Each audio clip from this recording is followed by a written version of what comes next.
Perkenalkan, nama saya Ridian Purnama, NPM 101196163.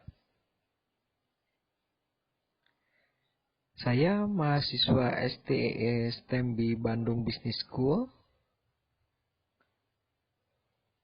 Saya akan mempresentasikan tentang penarikan SDM. Pengertian penarikan SDM yaitu penarikan atau rekrutmen adalah proses pencarian dan pemikatan para calon karyawan atau pelamar yang mampu untuk melamar sebagai karyawan.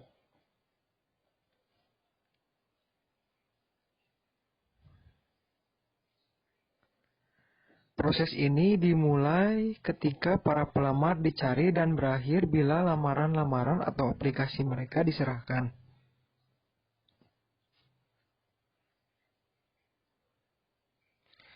Tujuan penarikan SDM yaitu kegiatan penarikan dilakukan dengan memperhatikan aspek legalitas yang berlaku dalam rangka memperoleh sejumlah tenaga yang diperlukan. Adapun tujuan aktivitas dari penarikan sumber daya manusia terdiri dari 1.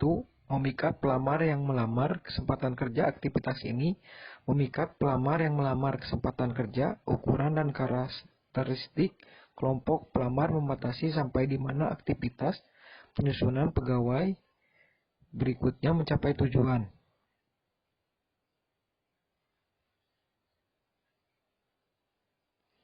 2.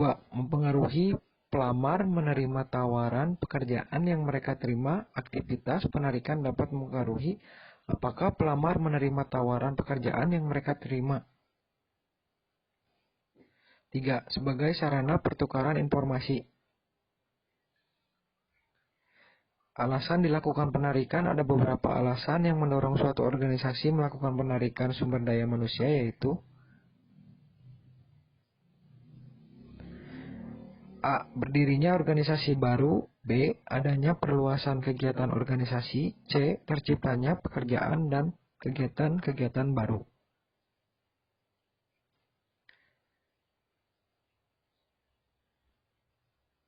D. Adanya pekerja yang pindah ke organisasi lain. E. Adanya pekerja yang berhenti baik dengan hormat maupun tidak. F. Dengan hormat sebagai tindakan punitif.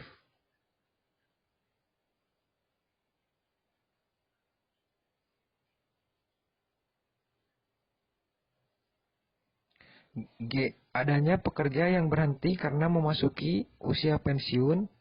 H. Adanya pekerja yang meninggal dunia. Pentingnya penarikan SDM yaitu menentukan kebutuhan penarikan tenaga kerja, meningkatkan jumlah pelamar kerja secara efisien, membantu meningkatkan rating proses seleksi dengan mengurangi jumlah pelamar kerja yang underqualified atau overqualified.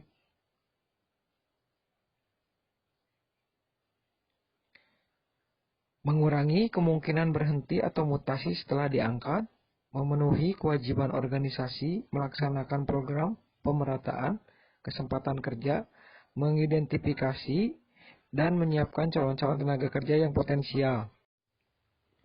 Meningkatkan aktivitas organisasi individu baik untuk jangka pendek maupun panjang. Menilai efektivitas berbagai teknik dan lokasi rekrutmen. Saluran-saluran penarikan bisa dari walk-in interview, rekomendasi dari karyawan, pengiklanan, serta agen-agen penempatan tenaga kerja. Lembaga-lembaga pendidikan, organisasi karyawan, serta leasing.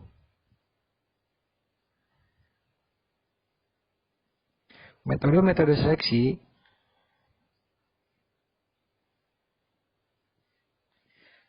1.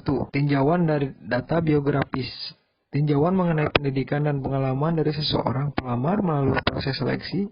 Sekalipun pendidikan dan pengalaman bukan merupakan kriteria yang penting, tetapi bisa digunakan untuk tujuan-tujuan penting lain. Kedua, Tes ketangkasan. Tes ketangkasan tidak mahal secara relatif untuk dilaksanakan dan dicatat dengan tingkat kepercayaan yang tinggi. Ketiga, tes kemampuan. Tes ini mengukur luasnya kemampuan umum atau keterampilan yang berkaitan dengan tingkat kinerja pekerjaan melalui empirical atau construct validation. 4. Tes performansi. Semakin dekat tes kemampuan merangsang tugas-tugas pekerjaan dan konteks yang aktual, tes tersebut semakin menjadi tes performansi. Kelima, referensi. Referensi merupakan metode seleksi yang penting, dipakai untuk memeriksa pendidikan dan riwayat atau untuk memperoleh keterangan tentang kepribadian atau keterampilan si pelamar.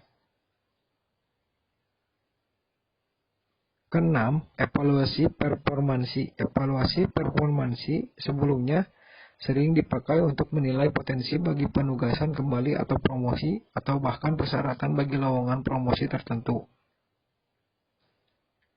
7. Wawancara. Wawancara akan memberikan kesempatan kepada organisasi untuk mengamati kinerja atau penampilan seseorang pelamar dan keterampilan antar perorangan, dan untuk menanyakan hal-hal yang tidak dimuat dalam form lamaran. 8. Pusat penilaian berusaha untuk memperkenalkan beberapa pelamar dengan keadaan kerja yang merangsang supaya menekan kinerjanya pada tugas-tugas yang berkaitan dengan pekerja.